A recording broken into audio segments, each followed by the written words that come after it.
guys, welcome back to my channel.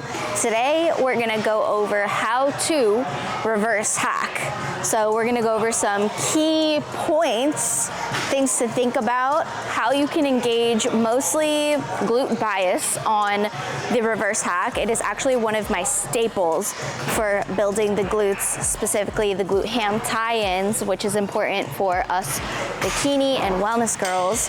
But we're also gonna go over some cues that help me. I see a lot of form videos throughout my weeks, and these are the cues that I tell my clients.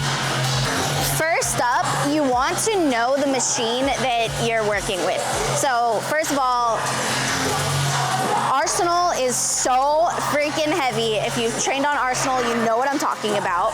But you also see that this platform is super straight up. We're gonna adjust this to make sure that when we do rep, it is executed correctly. So I'm gonna put this all the way down, make sure that's locked in. I see a lot of hack squats that start like higher.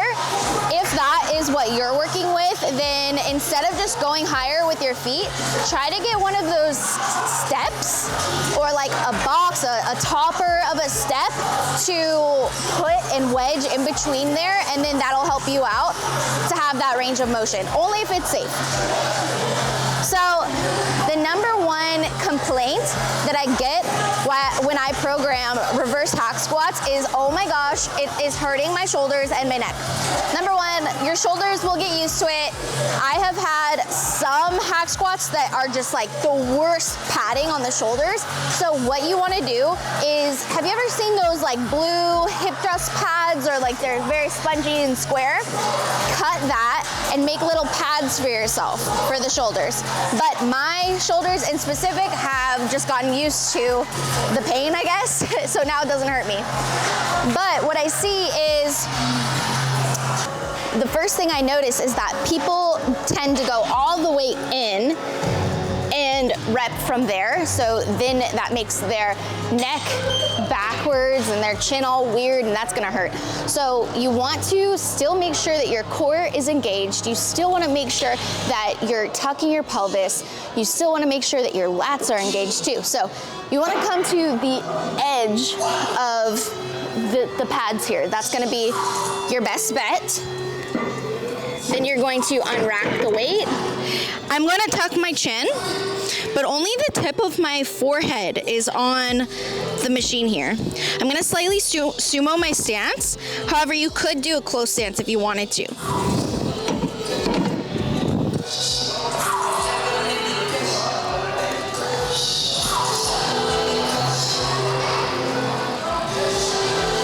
I'm going to the edge here, unrack the weight. I'm gonna roll my shoulders back and make sure my lats are engaged. So I like to grab on right here, in specific on this machine, but you might like to grab here, here, wherever's comfortable, and going to engage your lats. Tuck the chin, and then we're gonna start repping it out. I want you to think of these as an RDL into a squat. So I am sending my hips back and then down, driving my knees out, and scoop method on the way up. So again, send my hips back and then down. Drive my knees out on the way up because I'm doing the scoop method. A question I get all the time is, what the heck is the scoop method?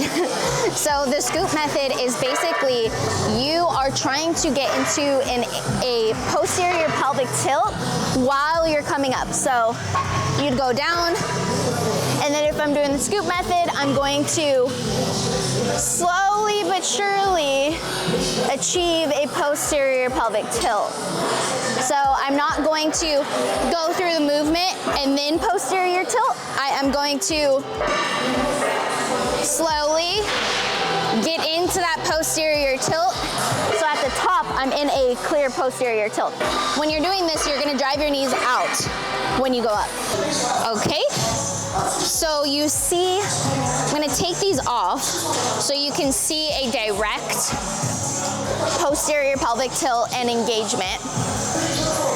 All of the girls that say like wearing leggings is crazy and they way prefer shorts, I am the total opposite. I try to force myself to wear shorts, but I don't like it. I chub rub a lot. Okay, so here we go. Slight sumo stance. Roll my shoulders back. Lats engage. I'm gonna grab in here. So I'm gonna send my hips down or back and down. Right here, I'm feeling all glute ham tie. Drive my knees out, scoop method.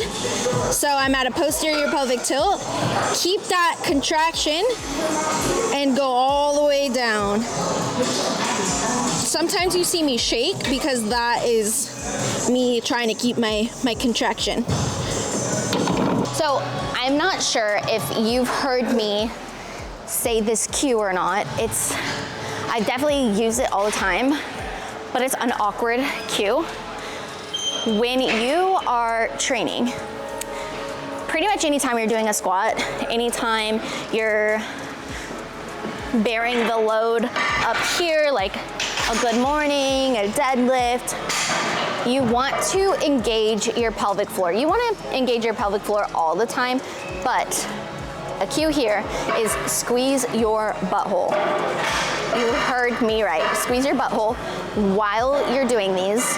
We'll just stick to these in specific so that you can engage your pelvic floor. All right, so all of the cues are intact. My shoulders are at the very edge. Roll my shoulders back, engage my lats, tuck my chin. Only the top of my forehead is touching the pad here. Slight sumo stance, squeeze my butthole. Sorry. And then I'm going to get that connection in my glute ham tie to my glute by driving my feet into the pad or into the platform. I'm gonna send my hips back and down. And then going up, driving my knees out and getting that scoop method. Keep tension, so you don't want to wait super long in between your reps. So keep that tension, time under tension, back down. Carry the contraction with you the entire time. At no point should your muscles feel relaxed. Okay, that's it. That is how to reverse hack. If you don't have a hack squat where you can reverse hack, try the step thingy. If not, get a different gym membership. Hack squat is so important to me. Reverse hack squat is so important to me. So much so that I would change gyms if I didn't have access to a good hack squat. I actually have done that before. So I hope you enjoyed this. Let me know what movement or what you want to see next.